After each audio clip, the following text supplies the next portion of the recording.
ഇതിൻ്റെ ഇടയിലാണ് ഞാൻ യവനിക ഒന്നുകൂടി കാണുന്നത്, ജോർജ് സാറിൻ്റെ. യവനിക കണ്ടുകൊണ്ടിരുന്നപ്പോൾ ഞാൻ ആലോചിക്കണം, ജോർജ് സാറിൻ്റെ ആ സിനിമയിൽ ഇത് പണ്ടേ പറഞ്ഞിട്ടുണ്ട്.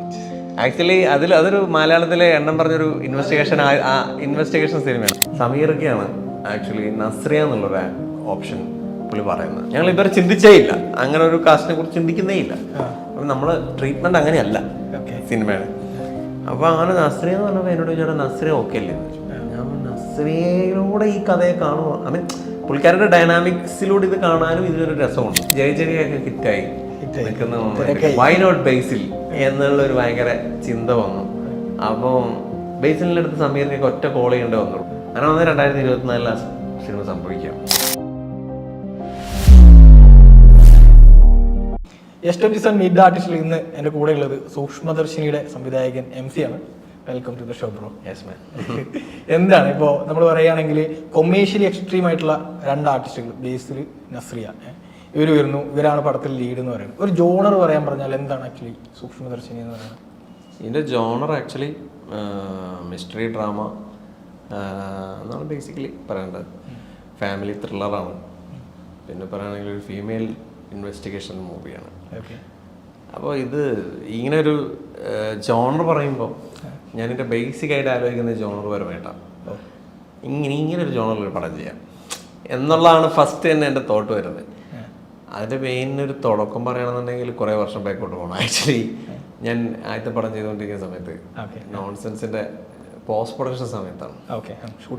അതെ, നോൺസെൻസ് എന്ന് പറയുന്നത് ആക്ച്വലി ഒരു റോഡ് മൂവിയായിരുന്നു. മെജോറിറ്റി റോഡ് മൂവിയാണ്. ഒരു 60% 70% ഈ പറഞ്ഞ പോലെ കുറേ ഷിഫ്റ്റ് ലൊക്കേഷൻസും ഒക്കെയാണ്. കുറേ അങ്ങനെ ഒരു സംഭവം, ഓട്ടോറിക്ഷയിൽ കുറേ ഇങ്ങനെ ഒരുപാട് ഷിഫ്റ്റ് ഉള്ള സംഭവം. അപ്പം അപ്പോഴും നൈറ്റ് സീൻസ് ഭയങ്കര കുറവാണ്. ഒരു ദിവസത്തെ കഥയാണ്, കുറച്ച് നൈറ്റ് സീൻസ് ഉള്ളു. അപ്പോൾ എല്ലാ ദിവസവും വൈകുന്നേരം 4-5 മണിയാകുമ്പോൾ പാക്കപ്പ് ചെയ്യേണ്ട അവസ്ഥയാണ്. അപ്പം നമ്മളെ ഒരു ഈ പറഞ്ഞ പോലെ ബാറ്റ സിസ്റ്റത്തിൽ എനിക്കൊരു 5 മണിക്കൂർ ഡെയിലി നഷ്ടം. അപ്പോൾ പ്രൊഡക്ഷൻ എന്നോട് ചോദിച്ചുകൊണ്ടിരിക്കണ്ടേ എന്താണ് ഇത് 4 മണിക്ക് ബാക്കപ്പ് ചെയ്യുന്നത് എല്ലാ ദിവസവും, കഥ എങ്ങനെ ആയിപ്പോയി ഒരു സംഭവം. അടുത്ത എനിക്ക് ഉറപ്പാണ് നോൺസെൻസ് കഴിഞ്ഞിട്ട് വലിയൊരു പടമൊന്നും എനിക്ക് ചെയ്യാൻ പറ്റില്ല. അപ്പം ഞാനിപ്പോൾ ചിന്തിക്കുന്ന ഒരു പ്രോജക്ട് ഡിസൈനർ ആംഗിളിലാണ്. എനിക്കൊരു ചെറിയ പടം ചെയ്യണം, ചെറിയൊരു പ്രോജക്റ്റ് ചെയ്യണം. ഞാനൊരു പ്രോജക്റ്റ് വൈസ് ആണ് ആലോചിക്കുന്നത്. അപ്പോൾ ആലോചിക്കുന്നതെന്ന് വെച്ച് കഴിഞ്ഞാൽ നൈറ്റ് സീൻസ് അത്യാവശ്യം ഈക്വൽ ആയിരിക്കണം. അപ്പോൾ അങ്ങനെയാണെങ്കിൽ എനിക്കൊരു ഇത്ര ഡേയ്സിനുള്ളിലൊക്കെ ഒരു പടം ചെയ്യാൻ പറ്റും. ഫോർ സേഫ്റ്റി ചെയ്യാൻ പറ്റും. പ്രൊഡക്ഷൻ ഹൗസുകൾക്ക് അത് ഫീസിബിൾ ആണ്. ഇങ്ങനെ ഒരു പ്രോജക്റ്റ് ഐഡിയയിലാണ് നിൽക്കുന്നത്. അതെ. അപ്പം ഞാൻ ചിന്തിക്കുന്നു ഇവിടെ ഏറ്റവും കൂടുതൽ അങ്ങനെ ഇൻറ്റീരിയേഴ്സ് കൂടുതൽ വേണം. ഒരു വീട് എടുത്തിട്ട് ആ വീട്ടിലാണ് നിന്റെ ബോറടിക്കും, ഒരേ വീട് തന്നെ. അപ്പം ഞാൻ കുറേ അധികം വീടുകളുണ്ടെങ്കിൽ അപ്പം നമ്മളിവിടെ ഏറ്റവും കൂടുതൽ ആൾക്കാർ എൻജോയ് ചെയ്തിട്ട് അല്ലെങ്കിൽ ഏറ്റവും കൂടുതൽ ആൾക്കാർ ഇഷ്ടപ്പെടുന്ന ഒരു ക്ലാസ്സാണ് ഒരു മിഡിൽ ക്ലാസ്, അല്ലെങ്കിൽ നമ്മൾ ഈ സത്യനന്ദിക്കാട് സിനിമകൾ. സത്യനന്ദിക്കാട് സിനിമകളുടെ പ്രത്യേകത അതാണ്. അപ്പം മിഡിൽ ക്ലാസ് എക്കണോമി നിന്നുകൊണ്ടാണ് ഏറ്റവും കൂടുതൽ കഥകൾ എനിക്ക് അങ്ങനെ ഫീൽ ചെയ്തത്. അപ്പോൾ അത് ഇപ്പം ഞാൻ ഇങ്ങനെയുള്ള കുറേ ക്യാരക്ടേഴ്സിനെ വെച്ചിട്ട് ഒരു സത്യനന്ദിക്കാട് സെറ്റിങ്ങിൽ വൈ നോട്ട് ഒരു ഹിച്ച്കോക്ക് മിസ്റ്ററി പറഞ്ഞുകൂടാ എന്നുള്ള ഒരു രണ്ട് കോമ്പിനേഷൻ എങ്ങനെ ഒന്നിപ്പിക്കാന്നാണ് ഞാൻ ഒരു മിസ്റ്ററി ഡ്രാമ പറയാം, ഇങ്ങനത്തെ ഒരു ഹൗസ്. അപ്പോൾ എനിക്ക് ഈ പറഞ്ഞ പോലെ പ്രോജക്റ്റ് വൈസ് അത് ഫീസിബിൾ ആണ്. അതിനൊരു വേറെ തന്നെ ഒരു പുതിയൊരു ഐഡിയ വരാൻ സാധ്യതയുണ്ട്. അപ്പോൾ ഈ ഒരു തോട്ടാണ് അവിടെ ഇരിക്കുന്നത്. ഈ തോട്ട് ഇങ്ങനെ മനസ്സിൽ ഇങ്ങനെ കിടന്ന് കളിക്കുന്നുണ്ട്. വേറൊരു തോട്ടും എൻ്റെ കയ്യിലുണ്ട്. എന്ന് വെച്ചാൽ മലയാളത്തിൽ എനിക്കൊരു ഫീമെയിൽ ഡിറ്റക്റ്റീവ് സിനിമ ചെയ്യണം. എനിക്കൊരു ഇപ്പം നമ്മൾ സേതുരാമൻ സേവിയെ പോലെ ഒരു ഫീമെയിൽ വേണം, അല്ലെങ്കിൽ അങ്ങനെ ഒരു സംഭവം. അപ്പം ഞാൻ ഇങ്ങനെ പ്രൊഫഷൻസ് ആലോചിക്കുക, എന്ത് പ്രൊഫഷൻ കൊടുക്കാം. പറഞ്ഞ പോലെ പോലീസ് ആക്കണോ, പറഞ്ഞ പോലെ ഇനി ഡോക്ടർ ആക്കണോ, അതൊരു ഡയഗ്നൈസിങ് ഒരു ഇൻവെസ്റ്റിഗേഷൻ ആണ്. അപ്പോഴൊക്കെ ഭയങ്കര അപ്പം ഇതായിട്ട് മാറും. അപ്പം എനിക്കൊന്ന് 2018 ഒക്ടോബർ ഒക്കെയാണ് സമയം.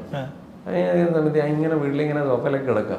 അപ്പം എൻ്റെ അമ്മ ഇങ്ങനെ കർട്ടൻ ഇങ്ങനെ മാറ്റിയിട്ട് പുള്ളിക്കാരി ഇങ്ങനെ അപ്പുറത്ത് കുറേ നേരം ഇങ്ങനെ നോക്കിക്കൊണ്ടിരിക്കുക. അപ്പോൾ ഞാൻ അമ്മ എന്താണ് നോക്കുന്നത്, കുറേ നേരമല്ലോ എന്ന്. അപ്പോൾ പറഞ്ഞു ഇവിടെ ഒരു ചുമന്ന വണ്ടി കുറേ നേരം ഇവിടെ കിടന്ന് കറങ്ങുന്നു, ഈ അവിടെ തന്നെ ഇരിക്കുന്നു, നമ്മളിവിടെ പരിചയമുള്ളൊരു വണ്ടിയല്ല. ഞാൻ ആരെങ്കിലും ആയിക്കോട്ടെ, അപ്പോൾ നിങ്ങൾ എന്തൊരു പീപ്പിംഗ് ആണ് വിട്ടാളാന്ന് പറഞ്ഞു. അപ്പോൾ എനിക്കതൊരു വൈറസം ആയിട്ടാണ് ഫീൽ ചെയ്തത്. അപ്പോൾ അമ്മയുടെ ക്യൂരിയോസിറ്റി എന്നെ ഭയങ്കരമായിട്ട് ഹൈ ചെയ്തത്. 2 ദിവസം കഴിഞ്ഞപ്പോൾ അച്ഛനും അമ്മയും പ്രായവരാണ്, അവരൊരു ചെക്കപ്പൊക്കെ ആയിട്ട് ഹോസ്പിറ്റലിലേക്ക് പോകണം രാവിലെ. അപ്പോൾ എന്നോട് പറഞ്ഞു എടാ അപ്പുറത്തെ വീട്ടിൽ നിന്ന് പാല് കൊണ്ടുവരും, നീ അത് തിളപ്പിച്ച് വെക്കണം എന്ന് പറഞ്ഞു. അപ്പോൾ ഞാൻ പറഞ്ഞു ശരി. അപ്പോൾ വൈകുന്നേരം 4 മണിക്കാണ് പാല് കൊണ്ടുവരാൻ. അപ്പോൾ അമ്മ അങ്ങനെ പോയി. അങ്ങനെ വൈകുന്നേരം ചേച്ചി പാല് കൊണ്ടുവന്നു. ഞാനപ്പം ഈ തോട്ടിൻ്റെയൊക്കെ പ്രോസസ്സിലാണ് ഞാൻ. അപ്പോൾ അങ്ങനെ വന്നിട്ട് ഞാൻ ഈ പാല് തിളപ്പിക്കാൻ ഇൻഡക്ഷൻ കുക്കറിൽ വെച്ചിട്ട് ഇതിൻ്റെ ഒക്കെ പുറകെ നടക്കുക. കുറച്ച് ഇത് ഓവർഫ്ലോ ചെയ്ത് പോയി. ഓവർഫ്ലോ ചെയ്ത് പോയിട്ട് അയ്യോ പണിവാളിയല്ലോ എന്നുള്ള രീതിയിൽ ഞാൻ മൊത്തം ക്ലീൻ ചെയ്ത് ഞാനൊരു ക്രൈം ചെയ്യുന്ന പോലെ ആണ് അതിനെ ഡീൽ ചെയ്യുന്നത്. വളരെ പെർഫെക്ഷനായിട്ട്. അമ്മയ്ക്ക് ഇത് മനസ്സിലാവരുത് അത്ര ചോദ്യം മനസ്സിലാവരുത്. ഞാൻ തിരിച്ചത്രയും പോയത്രയും വെള്ളമൊക്കെ ഒഴിച്ച് വെക്കുന്നു. ഞാൻ ഷാർപ്പായിട്ട് എല്ലാം ക്ലീൻ ചെയ്തു. സ്മെല്ല് ഔട്ട് ബോക്സ് ചെയ്യാനായിട്ടുള്ള തുണി ക്ലീൻ ചെയ്ത് കറക്റ്റായിട്ട് സ്മെല്ലൊക്കെ സെറ്റ് ചെയ്ത് വെച്ചു. അങ്ങനെ ഞാനൊരു ക്രൈം ചെയ്യുന്ന പ്രോസസ്സിൽ അതിനെ ഡീൽ ചെയ്യണം. അങ്ങനെ ഡീൽ ചെയ്ത് അങ്ങനെ വെച്ചതിന് ശേഷം അടുത്ത ദിവസം അമ്മ വന്നു. ഇതിനെക്കുറിച്ചൊന്നും പറഞ്ഞില്ല. അടുത്ത ദിവസം വൈകുന്നേരം 4 മണിയായപ്പോൾ ഇതേ ചേച്ചി പാല് കൊണ്ട് വന്നു. ഞാൻ ഇങ്ങനെ ഇതിനെക്കുറിച്ച് തന്നെ ആലോചിച്ചിട്ടിരിക്കുക. പെട്ടെന്ന് അമ്മ അകത്തുനിന്ന് ചോദിക്കുകയാണ്, എടാ ഇന്നലെ പാല് പറഞ്ഞല്ലേ? രണ്ടാമത്തെ ക്വസ്റ്റ്യനാണ് എന്നെ ഞെട്ടിച്ചളഞ്ഞു. എടാ ഇൻഡക്ഷൻ കുക്കറിലല്ലേ നീ ചൂടാക്കിയെന്ന് ചോദിച്ചു. ഞാൻ പെട്ടെന്ന് എണീറ്റ് ഞാൻ ചോദിച്ചു അമ്മക്ക് എങ്ങനെ മനസ്സിലായി? എൻ്റെ പെട്ടെന്ന് ഗൂസ് ബംസായി എനിക്ക് ഭയങ്കര. അമ്മക്ക് എങ്ങനെ മനസ്സിലായി എന്ന് ചോദിച്ചു. അതൊക്കെ എനിക്ക് മനസ്സിലായി, നീ ഇൻഡക്ഷൻ കുക്കറിലെ ചൂട്, അതുകൊണ്ടാണ് എനിക്ക് ഓവർഫ്ലോ ചെയ്യേണ്ടി വന്നതെന്ന് പറഞ്ഞു. അപ്പോൾ എങ്ങനെയാണെന്ന് ഞാൻ പറയാൻ പറഞ്ഞു. അപ്പോൾ പുള്ളിക്കാരി പെട്ടെന്ന് ഒരു പാത്രം എടുത്തിട്ട് എന്നെ കാണിച്ചിട്ട് പറഞ്ഞു, ഇതിൻ്റെ ബാക്ക് കണ്ടോ, നീ ബാക്കിയെല്ലാം ക്ലീൻ ചെയ്തു, ഇതിൻ്റെ അടി ക്ലീൻ ചെയ്തില്ല. അടി ക്ലീൻ ചെയ്തില്ല എന്ന് മാത്രമല്ല, അതിൻ്റെ സെൻറ്ററിലാണ് പാട പിടിച്ചിരിക്കുന്നത്. ഈ സെൻറ്ററിൽ പാട പിടിക്കണമെങ്കിൽ ഇൻഡക്ഷൻ കുക്കറിൽ വെക്കണം. കാരണം സ്റ്റൗവിലാണെങ്കിൽ സൈഡിലൂടെ. അപ്പോൾ പുള്ളിക്കാരി ആ പാത്രത്തിൻ്റെ സെൻറ്റർ പോയിന്റ് വെച്ചിട്ട് പുള്ളിക്കാരിക്ക് ആ ഒരു ഇൻഡക്ഷൻ കുക്കറാണെന്ന് മനസ്സിലായി. ഇതൊരു ഒബ്സർവേഷൻ ആണെന്ന് എനിക്ക് മനസ്സിലായി. അപ്പോൾ ഈ ഒരു ഒറ്റ സാധനം പറയലും ഞാൻ അതൊരു സിനിമയാണെന്ന് പ്രഖ്യാപിക്കുകയാണ്. അതായത് ഇതിപ്പോ പറയാൻ തന്നെ സിനിമയിൽ ഈ സീനുണ്ട്. ഈ സിനിമ തുടങ്ങുന്ന തന്നെ ഈ സീനായിട്ടാണ്. നമ്മള് നച്ചുവിന്റെ ക്യാരക്ടറിനെ ആക്ച്വലി ഫസ്റ്റ് കൊടുക്കുന്ന ഒരു ക്രാക്കറിനെ ഇതാണ്, ഈ പരിപാടി വെച്ചിട്ടാണ് കൊടുക്കുന്നത്. അപ്പോൾ അങ്ങനെ എനിക്ക് ഭയങ്കര ഇന്നായി ഞാൻ ക്യാരക്ടർ കിട്ടി. എനിക്ക് ക്യാരക്ടറിന്റെ ഒരു പരിപാടി കിട്ടി. അപ്പോൾ അങ്ങനെ വന്ന് ഞാൻ ബേസിക്കലി ഒരു ഡ്രാമ ഉണ്ടാക്കി. ഒരു ഫസ്റ്റ് സ്റ്റോറി ലൈൻ പോലെ ഒരു ഡ്രാമ ഉണ്ടാക്കി. അപ്പോൾ എനിക്ക് ആ സെറ്റിങ്ങിലോട്ട് പെർഫെക്റ്റ് ആയി. നേരത്തെ ആലോചിച്ച സത്യന്തികട്ട് സെറ്റിങ്ങിലേക്ക് ഇങ്ങനെ ഒരു ക്യാരക്ടർ, ഭയങ്കര ഗ്രൗണ്ടഡ് ആയിട്ടുള്ള ഒരു ക്യാരക്ടർ. അപ്പോൾ അത് ഫിറ്റിനായി ഞാൻ ഒരു ഡ്രാമ ഉണ്ടാക്കി. ഇപ്പം ഈ സിനിമയിലുള്ള ഡ്രാമ അല്ല അത്. ഡ്രാമ ഉണ്ടാക്കി ഏകദേശ ധാരണകളുണ്ട്. കുറെ പോയിന്റ്സ് ഒക്കെ സിമിലറാണ്. ആ വീടുകൾ, പരിപാടികൾ, അങ്ങനത്തെ ചില ക്യാരക്ടേഴ്സ് ഒക്കെ സിമിലറാണ്. മിസ്സിങ്, ഇങ്ങനത്തെ സാധനങ്ങളൊക്കെ സിമിലറാണ്. അപ്പോൾ അത് വന്നിട്ട് ഞാൻ അതിലുമായിട്ട് ചർച്ച ചെയ്തു. ഇതിന്റെ റൈറ്റർ ആയിട്ടുള്ള അതുലായിട്ട് ചർച്ച ചെയ്തു. അപ്പൊ ആദ്യം അതുലാണ്. അപ്പൊ അതിലായിട്ട് ചർച്ച ചെയ്യുന്നു 18-ല്. അപ്പൊ ഇതേ സമയം തന്നെ എനിക്ക് പടമൊക്കെ ഇറങ്ങി. നോൺസെൻസ് അങ്ങനെ തിയേറ്ററിലൊന്നും വലിയ കാര്യമായിട്ട് സംഭവിച്ചില്ല. അങ്ങനെ പോയി എനിക്ക് ഭയങ്കര നെഗറ്റീവായിട്ടുള്ള ഒരു മൂഡിൽ അങ്ങനെ ഇരിക്കുകയാണ്. അപ്പൊ ഈ ഒരു ഐഡിയ മാത്രമേ എൻ്റെ കയ്യിലുള്ളൂ, ഈ ഒരു സ്റ്റോറി ലൈൻ മാത്രമേ എൻ്റെ കയ്യിലുള്ളൂ. അപ്പൊ അങ്ങനെ നിൽക്കുന്ന സമയത്ത് എനിക്ക് തോന്നുന്നു ഒരു ഡിസംബറൊക്കെ ആണെന്ന് തോന്നുന്നു. ഡിസംബർ ആ സമയത്താണ് എന്നെ സിനിമ കണ്ടിട്ട് വിളിക്കുന്നത് ഹിന്ദിയിൽ നിന്നൊരു പ്രൊഡക്ഷൻ ഹൗസാണ്. ഞാൻ കുറേ ഐഡിയാസ് പറഞ്ഞു. കുറേ എൻ്റെ അടുത്ത് ഫുൾ സ്ക്രിപ്റ്റഡ് ആയിട്ടിരിക്കുന്ന വേറെ കഥകളൊക്കെ പറഞ്ഞു. ഒന്നും അവർക്ക് വർക്കായില്ല. ഞാൻ പോകാൻ നേരത്ത് ഞാൻ ഇത് പറയാം, ഇപ്പം ഈ സൂക്ഷ്മദർശിനിയുടെ ഏതാനും പറയാം. അപ്പോൾ അവർ എൻ്റെ അടുത്ത് പറഞ്ഞു, ഇത് കൊള്ളാം, ഈ പരിപാടി നമുക്ക് പിടിക്കാം. കാരണം അവർക്ക് ഓൾറെഡി ഒരു ഫീമെയിൽ സൂപ്പർ സ്റ്റാർ ഡേറ്റ് ഉണ്ട്. അങ്ങനെ ഞാൻ അതിലോട്ട് വീണ്ടും ചർച്ചകൾ ചെയ്തു. നമ്മൾ ഒരു ഡ്രാമയിലെത്തി. അപ്പോഴേ സൂക്ഷ്മദർശിനി എന്നുള്ള പേരുണ്ടായിരുന്നു. 2019 അവിടെ ഇലക്ഷൻ വന്നു, മഹാരാഷ്ട്ര ഇലക്ഷൻ വന്ന്. അങ്ങനെ അത് അവിടെ ഇൻവെസ്റ്റർമാരൊക്കെ ചെയ്തു. അങ്ങനെ അത് ഡ്രോപ്പായി. എന്നോട് പറഞ്ഞു, നിങ്ങൾ ഇത് മലയാളത്തിൽ പോയി ചെയ്തു, ഇവിടെ ഇപ്പം ഇനി ഒരു ഫീമെയിൽ ഓറിയൻറ്റഡ് പടം ചെയ്യാൻ പറ്റില്ല എന്ന് പറഞ്ഞു. അങ്ങനെ ഞാൻ ഇവിടെ വരുന്നു. ഇവിടെ വന്ന് ഞാൻ ഒരു 1-2 പ്രൊഡക്ഷൻ ഹൗസിൻ്റെ അടുത്ത് കണ്ടു. 2 പ്രൊഡക്ഷൻ ഹൗസിനും കഥ ഭയങ്കര വർക്കായി. അതുപോലെ തന്നെ അവർക്ക് പ്രോജക്റ്റ് വൈസും ഓക്കെയാണ്. പക്ഷേ ഈ ഫീമെയിൽ ആരെ കാസ്റ്റ് ചെയ്യും? കാരണം ഇപ്പുറത്തെ ഒരു മെയിൽ ഡ്രാമ ഡെവലപ്പ് ചെയ്തപ്പോൾ മെയിൽ ആക്ടർക്ക് നല്ല പ്രാധാന്യമുണ്ട്. നമ്മളിപ്പോൾ ബേസിൽ പറയുന്ന ഈ ക്യാരക്ടർ നല്ല പ്രാധാന്യം അന്നുണ്ട്. പക്ഷെ നമ്മൾ അന്ന് ഏജ് ഭയങ്കര കൂടുതലായിരുന്നു. ഏജ് കുറച്ച് മെച്ചൂർഡ് ആയിട്ടുള്ള, കുറച്ചും കൂടി ഇപ്പോഴുള്ള ബേസിലെ ഏജ് അല്ല, കുറച്ചും കൂടി ഏജ് കൂടുതലായിട്ടുള്ള ക്യാരക്ടേഴ്സായിരുന്നു. അപ്പോൾ അങ്ങനെ വന്ന് ഞാൻ ഒരു കോവിഡായി.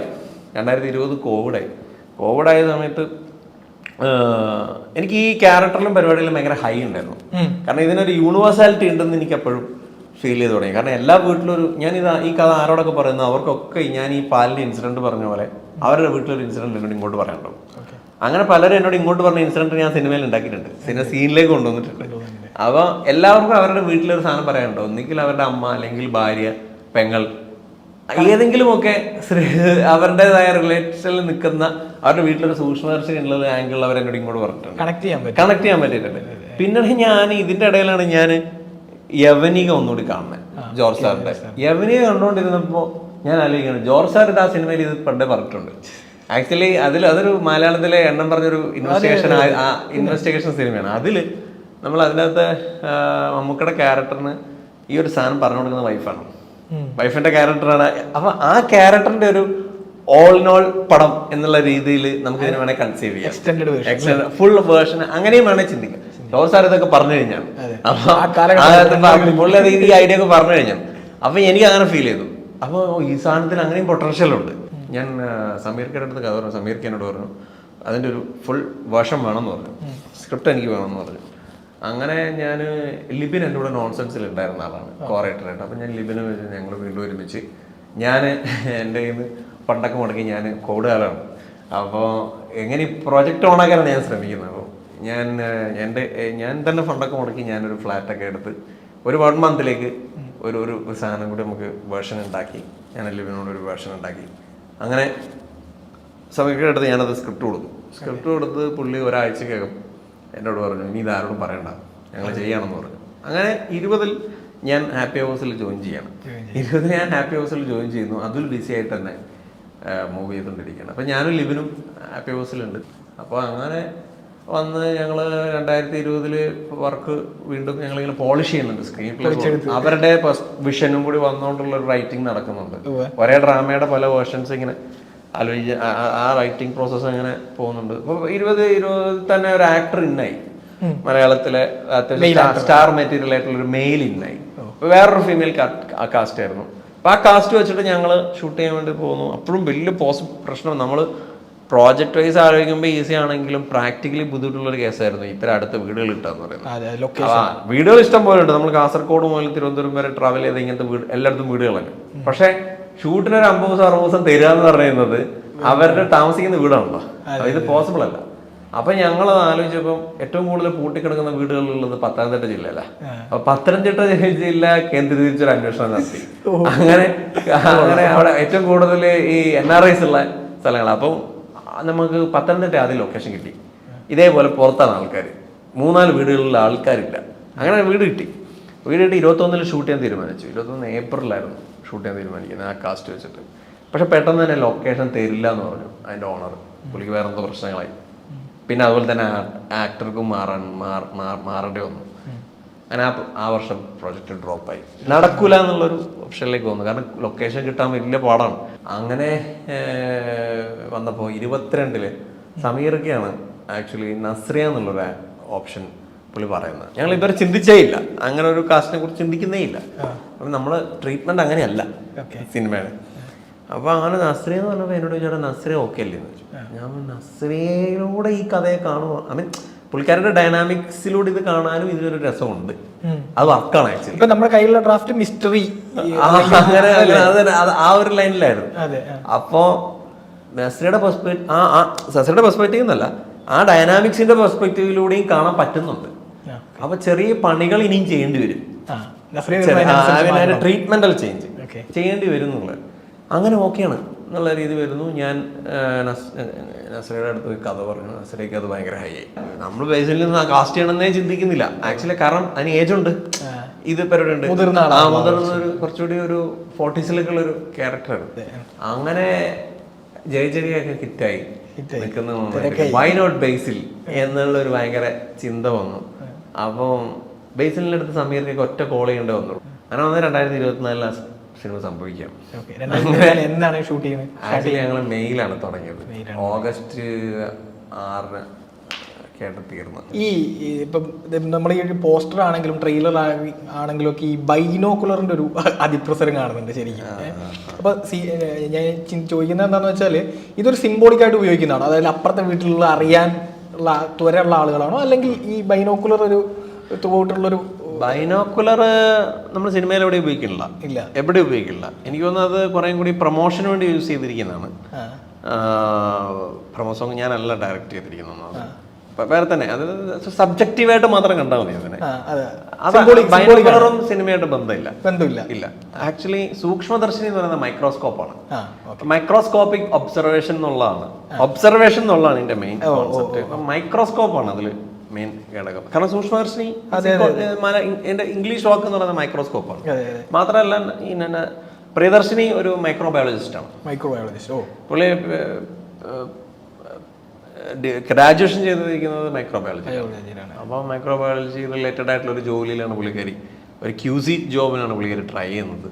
അന്ന് നമ്മൾ ഒരുപാടൊന്നും അതിനെ എക്സ്പോസ് ചെയ്യാൻ ശ്രമിക്കുന്നില്ല പാഠത്തിൽ. നമ്മൾ ഈ സൂക്ഷ്മദർശിനി എന്നുള്ള ടൈറ്റിൽ കിട്ടിയപ്പം സംതിങ് റിലേറ്റഡ് ടു മൈക്രോസ്കോപ്പ് എന്നുള്ള ഒരു സാധനം വന്നപ്പോൾ തന്നെ നമ്മളെപ്പോഴും മൈക്രോസ്കോപ്പ് നമ്മുടെ കയ്യിൽ കിട്ടുന്ന 8ാം ക്ലാസ്സിലാണ്. ഹൈസ്കൂളിൽ പഠിക്കുമ്പോഴാണ് ബയോളജിയിൽ മൈക്രോസ്കോപ്പിലൂടെ നോക്കുക. അപ്പോൾ അവിടെ എന്തെങ്കിലും ഒരു രസമുള്ള ഒരു സാധനം ക്രാക്ക് ചെയ്യണമല്ലോ. ഇപ്പോൾ അതിലിങ്ങനെ പറഞ്ഞപ്പോൾ 8ാം ക്ലാസ്സിൽ പഠിക്കുമ്പോഴായിരിക്കും മൈക്രോസ്കോപ്പിലൂടെ നോക്കിയിട്ട് വല്ല പാറ്റയുടെ ലിംഗം കണ്ടുപിടിച്ചാണ് അതായിരിക്കും അവളുടെ ഫസ്റ്റ് ക്രാക്ക് എന്ന് പറഞ്ഞത്. അത് കൊള്ളാം, ആ യൂസേജ് കൊള്ളാം എന്നുള്ള സാധനം പറഞ്ഞു. അങ്ങനെ അത് ഞങ്ങൾ ആദ്യം പ്രിയദർശിനിനെ കുറിച്ച് എഴുതുന്ന ക്യാരക്ടേഴ്സിൽ എഴുതുന്ന ഒരു സാധനം അതാണ്. ക്യാരക്ടറൈസേഷൻ എഴുതുമ്പോൾ എഴുതിയ സാധനമാണ്. 8ാം ക്ലാസ്സിൽ മൈക്രോസ്കോപ്പിൽ അവള് പാറ്റയുടെ ലിംഗം കണ്ടുപിടിച്ചു എന്നുള്ള സാധനം ആദ്യം എഴുതുന്നത്. കാരണം അവളുടെ ഫുൾ സാധനം ഉണ്ടായില്ല, സാധനം അവളുടെ ഒബ്സർവേഷൻ പരിപാടികളുണ്ട്. അപ്പൊ അവൾ മൈക്രോസ്കോപ്പിനോടുള്ള അവളുടെ ഇഷ്ടം, അവൾ മൈക്രോബയോളജിസ്റ്റ് ആയി കാണും. മൈക്രോബയോളജി ആയിരിക്കും അവൾ എടുത്തിട്ടുണ്ടാവുക. അപ്പൊ ഇതെല്ലാം അങ്ങനെ ചെറുപ്പം മുതലേ ഞങ്ങളങ്ങനെ വളർത്തിയത് കൊണ്ടുണ്ടായ ക്യാരക്ടറിസ്റ്റിക്സ് ആണ്. അപ്പൊ അങ്ങനെ വന്നാണ്. അതാണ് മൈക്രോസ്കോപ്പും ഇതായിട്ടാണ് സിനിമ റിലേറ്റ്. ഇപ്പൊ പറഞ്ഞ പോലെ തന്നെ സൂക്ഷ്മദർശിനി എന്നുള്ള ടൈറ്റിൽ വരുന്ന സമയത്ത് അല്ലെങ്കിൽ സോഷ്യൽ മീഡിയയിലെ ഒരു ട്രെൻഡിങ് ചർച്ച വിഷയമാണ് ഞാൻ പറയുന്നത്. മദർ എന്നുള്ള ആ ഒരു പ്രത്യേക ഭാഗം, മദർ അമ്മ, അത് ഒരു സർക്കിളിൻ്റെ അകത്ത് കൊടുത്തിരിക്കുന്നു എന്ന് പറയുന്നു. അപ്പോൾ ഒരു പോസ്റ്റ് ഇങ്ങനെ വരുന്നു, അതിൽ നമ്മൾ വിചാരിക്കാത്ത മിസ്റ്ററി ഉണ്ട് എന്ന് പറയുന്നു. അതിലൊക്കെ എന്തെങ്കിലും സത്യമുണ്ട്? അമ്മ എന്ന് പറയുന്ന ഒരു പരിപാടിക്ക് മദർ സൂക്ഷ്മദർശിനിയിൽ വരുന്ന സമയത്ത് ആക്ച്വലി അത് നമ്മൾ സിനിമ ആലോചിക്കുന്ന സമയത്തൊന്നും ഉണ്ടായ സൂക്ഷ്മദർശനിലൊരു മദർ ഉണ്ട് എന്ന് ഫൈൻഡ് ചെയ്യുന്നത് ഒരു പ്രീയുടെ ഒരു ഫൈനൽ സ്റ്റേജിലാണ്. ഇത് ഇങ്ങനെ ഒരു സാധനം ഉണ്ടല്ലോ എന്നൊക്കെ ചിന്തിക്കുന്നത്. ആക്ച്വലി മദറിന് സിനിമ കണ്ടവർക്ക് അറിയാം മദറിന് എത്രത്തോളം പ്രാധാന്യം സിനിമയിലുണ്ട്. മനഃപൂർവ്വം ഇംപ്ലിമെന്റ് ചെയ്താണ്. അതിൽ ആ സർക്കിളിനും മദറിനും എല്ലാത്തിനും പ്രാധാന്യം. സൂക്ഷ്മദർശിനി എന്നുള്ള മൊത്തം പരിപാടിക്ക് പ്രാധാന്യമുണ്ട്. ഞാൻ എപ്പോഴും പറയുന്നൊരു സാധനമാണ്, സൂക്ഷ്മദർശിനി എന്നുള്ളൊരു ടൈറ്റിൽ ഉണ്ടായിരിക്കുന്നത് ലോഗ് ലൈനിൽ നിന്നാണ്. നോൺസെൻസും അങ്ങനെ തന്നെയാണ്. അപ്പോൾ ഒരു ലോഗ് ലൈനിൽ നിന്നാണ് എപ്പോഴും എനിക്ക് ടൈറ്റിൽ ഉണ്ടാക്കാൻ ഇഷ്ടം. അതിലാണ് സൂക്ഷ്മദർശിനി എന്നുള്ള ടൈറ്റിൽ ഇടുന്നത്. അപ്പോൾ അങ്ങനെ എനിക്ക് ഭയങ്കര ഹൈ ആയിരുന്നു. അപ്പോൾ ഇതിൻ്റെ ഐഡിയ കഴിഞ്ഞാൽ എന്നെ എപ്പോഴും കിക്ക് ചെയ്യുന്നൊരു പോയിന്റ് സൂക്ഷ്മദർശിനി എന്നുള്ള ടൈറ്റിലാണ്. പിന്നെ ഹാപ്പി അവേഴ്സ് എന്ന് പറഞ്ഞ കമ്പനി. ഈ 3 കാര്യങ്ങളാണ് ആക്ച്വലി ഈ സിനിമയുടെ മെയിൻ ക്രാക്സ്. ഇപ്പോ സമീർക്ക അല്ലെ ഷൈജുക്ക എന്ന് പറയുന്ന ലെജൻഡ് ആയിട്ടുള്ള ആളുകൾ, അവർ ലൈവ് ലൈറ്റിലൊന്നും അധികം വരില്ല, ഇന്റർവ്യൂസ് കൊടുക്കൂല. അവര് ഇവരുടെ വർക്ക്, ഇവരുടെ ആർട്ടാണ് ഇവരുടെ എന്താ പറയാ സംസാരിക്കുന്നത്. ഇവരുടെ ഒരു ഇൻവോൾവ്മെന്റ് എന്തായിരുന്നു ശരിക്കും? തീർച്ചയായിട്ടും അവരെല്ലാ മേഖലയിലും ഈ പറഞ്ഞ പോലെ അവരുടെ വിഷൻ ഉണ്ടായിട്ടുണ്ട്. അവർ ഞങ്ങളെ കൊണ്ട് ചെയ്യിപ്പിക്കുകയായിരുന്നു. റൈറ്റിംഗ് ആണെങ്കിലും എല്ലാം. ആദ്യമൊക്കെ എനിക്ക് അതുമായിട്ട് ഇത് ചെയ്യാൻ വേണ്ടിയിട്ട് ഭയങ്കര സ്ട്രെസ് ഉണ്ടായിരുന്നു. പക്ഷെ പിന്നെ അത് നന്നായി വരുന്നത് എനിക്ക് ഫീൽ ചെയ്യുന്നുണ്ടായിരുന്നു. എൻ്റെ ഇമെച്യൂരിറ്റിയുടെ ഒക്കെ പ്രശ്നമാണ്. നമ്മളത് മെച്യൂർഡ് ലൈനിൽ ചിന്തിക്കുമ്പോൾ അതിലെല്ലാം ഫാക്ട്സ് ഉണ്ടായിരുന്നു. പിന്നെ അത് ഷൂട്ടിംഗ് ടൈമിലാണെങ്കിലും അവരെടുക്കുന്ന കോള് പോസ്റ്റ് പ്രൊഡക്ഷൻ സമയത്താണെങ്കിലും അവരെടുക്കുന്ന കോൾ എല്ലാം വളരെ എക്സ്പീരിയൻസിൻ്റെ. അതാ ഞാൻ നേരത്തെ പറഞ്ഞത്, എനിക്ക് കിട്ടിയ ഇൻസൈറ്റ്സും നോളജും ഈ സിനിമയെക്കാട്ടിലും വലുതാണ്. എനിക്ക് അവരോട് സിനിമ ചെയ്യാൻ പറ്റിയെന്ന് പറയുന്നത് ഭയങ്കര വലിയൊരു എന്താ പറയുക, എത്ര കാലം കഴിഞ്ഞാലും എനിക്ക് ആ സ്കൂള്, ഞാനൊരു 6 വർഷം എനിക്ക് ജീവിതത്തിൽ വേസ്റ്റ് ആയിട്ട് എനിക്ക് തോന്നുന്നില്ല. ഞാനൊരു PhD എടുത്ത പോലെ എനിക്ക് തോന്നുന്നു. നേരെ പറഞ്ഞ 30 ഡ്രാഫ്റ്റ് സിനിമ എഴുതി, മീൻസ് സിനിമ സ്ക്രിപ്റ്റ് തിരുത്തി എന്ന് പറഞ്ഞു. അത് ആ സിനിമ മേക്ക് ചെയ്യുന്നു നമ്മൾ. ഇതിൻ്റെയൊക്കെ ഏതെങ്കിലും ഒരു മൊമെന്റിൽ ജഡ്ജ്മെന്റ് മിസ്സാവോ? എന്താ പറയാ, നമ്മൾ മനുഷ്യനാണല്ലോ ബേസിക്കലി. ജഡ്ജ്മെന്റ് മിസ്സാവുന്ന സമയത്ത് അല്ലെങ്കിൽ ജഡ്ജ്മെന്റ് പോകുന്ന സമയത്ത് എന്താ ആക്ച്വലി ചെയ്യുക? അതൊന്ന് റിഫ്രഷ് ചെയ്യാൻ വേണ്ടിയിട്ട്. യു മീൻ ആക്ച്വലി ബ്ലോക്ക് വരുന്നു? അങ്ങനെ ബ്ലോക്ക് ഞാനിപ്പോഴും വിശ്വസിക്കുന്നുണ്ടല്ലോ. എൻ്റെ പേഴ്സണൽ തോട്ടാണ്, റൈറ്റേഴ്സ് ബ്ലോക്ക് എന്ന് പറയുന്ന ഒരു കോൺസെപ്റ്റിൽ ഞാൻ വിശ്വസിക്കുന്നില്ല. അതെപ്പോഴും നമ്മൾ അറിവില്ലായ്മയായിട്ടാണ് എനിക്ക് തോന്നുന്നത്. ഒന്നെങ്കിൽ ക്യാരക്ടറൈസേഷനെ കുറിച്ച് കൂടുതൽ ധാരണയില്ല, അല്ലെങ്കിൽ ആ സെറ്റിങ്ങിനെ കുറിച്ച് വലിയ ധാരണയില്ല. നമ്മുടെ ധാരണയില്ലായ്മയാണ് ബ്ലോക്കായിട്ട് മാറുന്നത്. അപ്പം ഞാൻ എപ്പോഴും അങ്ങനത്തെ പ്രോസസ്സിൽ എപ്പോഴും ചെയ്യുന്നത് എന്നെ ഫീഡ് ചെയ്യാൻ മാക്സിമം ശ്രമിക്കും. എൻ്റെ നോളജ് ഇല്ലായ്മയാണ് എനിക്ക് ബ്ലോക്കായിട്ട് വരുന്നത്. അപ്പോൾ ആ മേഖലയെക്കുറിച്ച് എനിക്ക് നോളജാണ് വേണ്ടത്. അപ്പോഴേ എനിക്ക് തോട്ട്സ് സംഭവിക്കുള്ളൂ. അപ്പോൾ അതിൽ കൂടുതൽ നോളജ് കണ്ടെത്താൻ ഞാൻ ശ്രമം നടത്തും. ഒന്നിൽ സിനിമകൾ കാണും, ആ ഭാഗമായി കാണാൻ സാധ്യതയുള്ള നോളജ് ഗെയിൻ ചെയ്യാനുള്ള സിനിമകൾ കാണും, അല്ലെങ്കിൽ റിസർച്ച് ചെയ്യും. പിന്നെ പറഞ്ഞ പോലെ ജഡ്ജ്മെന്റ് പോകുന്നൊരവസ്ഥ ഉണ്ടായിട്ടുണ്ടെങ്കിൽ അത് ഈ ഫൈനൽ പ്രോസസ്സിലാണ്. ഫൈനൽ പ്രോസസ്സിൽ ഈ പറഞ്ഞ പോലെ എത്രയോ പ്രാവശ്യം പടം കണ്ടിട്ട് ഒരു 100 മേളിലൊക്കെ പടം കണ്ടു, 100 പ്രാവശ്യത്തിന് മേളിലൊക്കെ പടം കണ്ടു, കുറേ പ്രാവശ്യം കണ്ടിട്ടേ ഇതിൽ ത്രില്ല് ശരിക്കും വർക്കായിട്ടുണ്ടോ അല്ലെങ്കിൽ ഇതിൽ ശരിക്കും മിസ്റ്ററി വർക്കൗട്ട് ആയിട്ടുണ്ടോ എന്നുള്ളത് അങ്ങനെ സംശയങ്ങൾ തോന്നാറുണ്ട്. ഈ പടവുമായിട്ട് ബന്ധപ്പെട്ട ഇല്ലാത്ത ആളുകളൊക്കെ കാണിച്ച് അങ്ങനെ എടുക്കാറുണ്ടോ? ലൈക്ക് ലാസ്റ്റ് സ്റ്റേജിൽ അങ്ങനെ എന്തെങ്കിലും ട്രൈ ചെയ്തിട്ടുണ്ടോ ഒരു ജഡ്ജ്മെന്റ് എടുക്കുക? ഉണ്ട്. സമീർക്കാണെങ്കിലും അവർ ഒരുപാട് സിനിമയുമായി ഈ സിനിമയുടെ കഥ അറിയാത്ത ആൾക്കാരൊക്കെ കാണിച്ചിട്ടുണ്ട്. അവർ ഹാപ്പി ആയിരുന്നു. സമീർക്ക് കണ്ടിട്ട് സമീർക്കും ഷാജിക്കും കണ്ടിട്ട് അവർ ഷൂട്ട് കഴിഞ്ഞപ്പോൾ തന്നെ ഹാപ്പി ആയിട്ടാണ് എനിക്ക് ഫീൽ ചെയ്തത്. പിന്നെ ഞാൻ സിനിമയിൽ ഹാപ്പി ആണോ എന്ന് ഞാൻ ചോദിച്ചിട്ടില്ല. പക്ഷെ അവരുടെ റിയാക്ഷനും അവരുടെ പിന്നീടുള്ള അവർ പലരോടും സംസാരിക്കുന്നത് ഭയങ്കര പുകഴ്ത്തലിന്റെ ആൾക്കാരൊന്നല്ല, വളരെ നോർമൽ ആയിട്ടുള്ള മനുഷ്യരാണ്. അപ്പോൾ അവർ പലരോടും സംസാരിക്കുന്നതൊക്കെ ഞാൻ കണ്ടിട്ടുണ്ട്. അവർ ഹാപ്പിയാണെന്നാണ് ഞാൻ വിശ്വസിക്കുന്നത്. ഇനി നമുക്ക് കുറച്ച് പേഴ്സണലാണ് എല്ലാം ചോദിച്ചത് ആക്ച്വലി സിനിമയെ കുറിച്ചൊക്കെ. ഈ MC എല്ലാവർക്കും സംശയം ഉണ്ടാവുമല്ലോ. ഇപ്പൊ ടൈറ്റിൽ സംവിധായകന്റെ പേര് അപ്പൊ ആദ്യത്തെ പടത്തിലും അത് തന്നെയായിരുന്നു. എന്താണ് MC? സത്യം പറഞ്ഞാൽ ഞാനേ 5ാം ക്ലാസ് മുതലൊക്കെ സ്കൂളിൽ പഠിക്കുമ്പോഴേ എന്നെ പിള്ളേരെ MC എന്നാണ് വിളിക്കുന്നത്. സത്യം പറഞ്ഞാൽ അന്ന് കളിയാക്കി വിളിച്ചതെന്നാണ് ഞാൻ മനസ്സിലാക്കുന്നത്. എൻ്റെ അമ്മയുടെ അച്ഛൻ്റെ ഇനീഷ്യലാണ് ആക്ച്വലി. ജിതിൻ MC എന്നായിരുന്നു നമ്മളെ SLC ബുക്കിലൊക്കെ. അപ്പോൾ അമ്മയുടെ പേരും അറിയാമോ എന്നോ അച്ഛൻ്റെ ഒരു ചാക്കോ എന്നാണ്. എനിക്കൊന്ന് 6ാം ക്ലാസ്സിലൊക്കെ പിള്ളേർ ചുമ്മാ തമാശക്ക് നമ്മളെ ടീസ് ചെയ്യുന്നതാണ് MC എന്നൊക്കെ വിളിക്കുന്നത്. പിന്നെ മാക്ഡൊണാൾഡ് എന്നൊക്കെ ഇടയ്ക്ക് വിളിക്കും, പിന്നെ മാക് എന്നൊക്കെ വിളിക്കും, ചിലപ്പോൾ കളിയാക്കി വിളിക്കുന്നതാണ്. അപ്പം ഞാൻ അതൊരു ഐഡന്റിറ്റി ആയിട്ട് എടുക്കാൻ തീരുമാനിച്ചു ആക്ച്വലി. അപ്പോൾ ഞാൻ ജിതിൻ MC എന്നുള്ള ആക്ച്വലി ഞാൻ MC ആണ് ഇമ്പോർട്ടൻറ്റ്. MC ജിതിൻ ആക്കിയത് ഞാനാണ് ആക്ച്വലി. ജിതിൻ MC എന്നുള്ള MC ജിതിൻ ആക്കിയത് ഞാനാണ്. അങ്ങനെ ആദ്യത്തെ പടത്തിൽ ഞാൻ MC എന്നാണ് വെച്ചിരിക്കുന്നത്. പക്ഷേ കോളേജ് പഠിക്കുമ്പോഴും എല്ലാവരും എന്നെ MC എന്ന് വിളിക്കുന്നത്. അപ്പോൾ എൻ്റെ ഫ്രണ്ട്സിന് എന്നെ മനസ്സിലാക്കാൻ, എന്നെ അറിയുന്നവർക്ക് എന്നെ മനസ്സിലാക്കാൻ ജിതിൻ എന്നൊക്കെ ആരെങ്കിലും വിളിച്ചാൽ ഞാൻ വേറെ ആരോ വിളിക്കുന്നതാണെന്ന് തോന്നുന്നു ആക്ച്വലി. അങ്ങനെ എന്നെ ജിതിൻ എന്ന് വിളിക്കുന്ന വളരെ കുറച്ച് ആൾക്കാരുള്ളൂ. അത് എൻ്റെ അച്ഛനും അമ്മയും ജിതിൻ എന്ന് വിളിക്കുന്നത്, അല്ല ചേട്ടൻ. അല്ലാത്തവരൊക്കെ MC തന്നെയാണ് വിളിക്കുന്നത് ആക്ച്വലി. ഈ ഡയറക്ടർ അല്ലാത്ത MC എന്താണ് ശരിക്കും? നാട്, വീട്, പ്രൊഫഷൻ അങ്ങനെ പറയാൻ പറഞ്ഞാൽ? ഇല്ല, ഞാൻ ഒരു ഫിലിം മേക്കർ അല്ലാന്നുണ്ടെങ്കിൽ ഞാൻ നല്ലൊരു ടീച്ചറാണ്. പിന്നെ സ്ഥലം, നാട്? ഞാൻ കണ്ണൂർ ഇരിട്ടിയാണ് സ്വദേശം. എൻ്റെ അച്ഛനും അമ്മയും അവിടെയാണ്. ചേട്ടൻ പുറത്ത് IT ഫീൽഡിൽ വർക്ക് ചെയ്യണം. ഈ പറഞ്ഞ പോലെ എൻ്റെ പാരൻസാണ് ആക്ച്വലി എന്നോട് PG ചെയ്യണം, എന്നിട്ട് നീ സിനിമയിലേക്ക് എന്താണെന്ന് വെച്ചാൽ ചെയ്തു എന്ന് പറഞ്ഞു. അപ്പോൾ ആക്ച്വലി ഞാൻ ടീച്ചിങ് ഒന്നും എൻ്റെ മനസ്സിൽ ഒരിക്കലും ഉണ്ടായിരുന്ന കണക്കല്ല ആക്ച്വലി. ടീച്ചിങ് മേഖലയെ കുറിച്ച് എനിക്ക് സത്യം നെഗറ്റീവ് തോട്ടായിരുന്നു. ടീച്ചറൊന്നും ഞാൻ ഒരിക്കലും ആവില്ല എന്നൊക്കെ ചിന്തിച്ച ഒരാളാണ്. പക്ഷേ പോസ്റ്റ് ഗ്രാജുവേഷൻ ഞാൻ പഠിച്ചുകൊണ്ടിരുന്ന സമയത്ത് ഞാൻ ടീച്ചറാവാൻ, അല്ല ടീച്ചിങ് ഞാൻ ഇഷ്ടപ്പെടാൻ കാരണം എന്ന് വെച്ചാൽ അത് ഞാൻ ഇഷ്ടപ്പെട്ടൊരു വിഷയമാണ് ഞാൻ പോസ്റ്റ് ഗ്രാജുവേഷൻ ചെയ്യുന്നത്. അപ്പോൾ അവിടെ ഒരു യു പിക്കാരിയായിട്ടുള്ളൊരു ടീച്ചർ എന്നോട് ചെന്നൈയിൽ കോളേജിൽ പഠിപ്പിക്കേണ്ടായിരുന്നു. അപ്പോൾ പുള്ളിക്കാരി എൻ്റെ അടുത്ത് ഇപ്പോൾ ഫിലിം ലാംഗ്വേജ് എന്ന് പറഞ്ഞിട്ടുള്ളൊരു പേപ്പറാണ്. അപ്പോൾ അത് എന്നോട് പറഞ്ഞുകൂടാ BSc-ക്കാർക്ക് ഒരു ക്ലാസ് എടുക്കാമെന്ന് ചോദിച്ചു.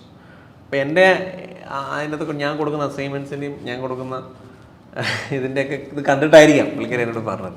അപ്പം ഞാനൊരു ദിവസം പോയിട്ട് വെറുതെ പുള്ളിക്കാരി പറഞ്ഞാളൊന്നുമില്ല, ഞാൻ വെറുതെ ഒരു രസകരം. അപ്പം നേരത്തെ ഞാൻ പറഞ്ഞ പെർഫോമിംഗ് ആർട്സ് എന്ന് പറയുന്ന പോലെ ഞാൻ അവരെ എൻ്റർടൈൻ ചെയ്യാനാണ് ശ്രമിച്ചത്. ക്ലാസ് എടുക്കുമ്പോൾ ഞാൻ ഈ പറഞ്ഞ പോലെ ബുക്കും സാധനം ഒന്നും എടുക്കില്ല.